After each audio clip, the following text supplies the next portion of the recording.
As part of our ongoing multinational efforts to protect freedom of navigation and prevent attacks on U.S. and partner maritime traffic, this morning, U.S. Central Command forces conducted strikes on 2 Houthi anti-ship missiles that were aimed into the southern Red Sea.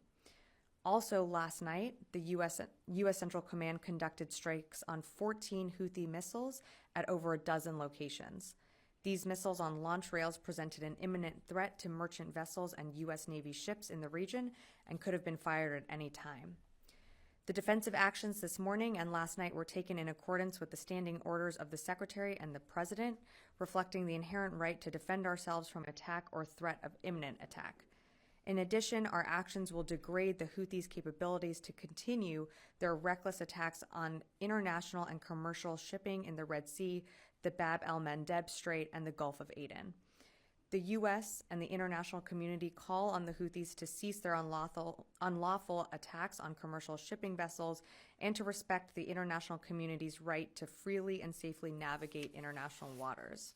Other than the very first initial barrage that was U.S. and Brits last Friday, these have all been U.S. strikes. Is the U.S. now sort of unilaterally going its own on all of these strikes? Why has there been no allied participation at this point?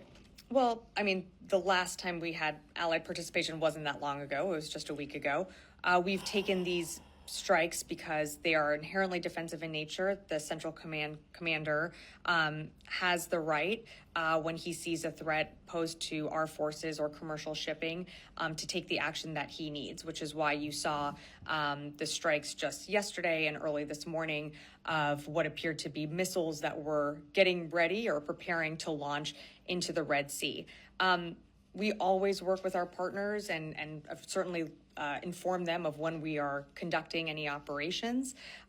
These are just happen to be ones that have been done by the United States, but of course but the multilateral coalition that came together last Thursday was something that was unique to that day, but that doesn't preclude anything from going forward. And what was used in these latest strikes today? The latest strikes you mean from the one this morning? Yes.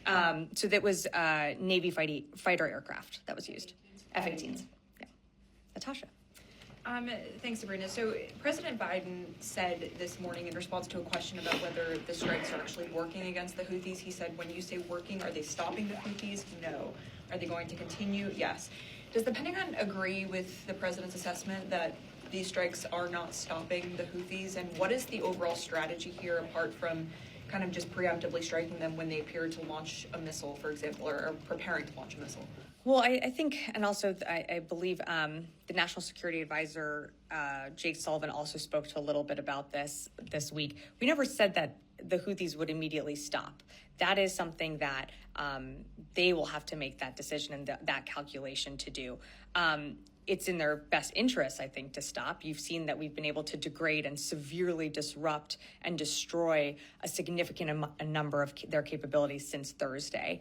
But it's really on them when they decide that they want to stop interrupting commercial shipping, innocent mariners that are transiting the Red Sea.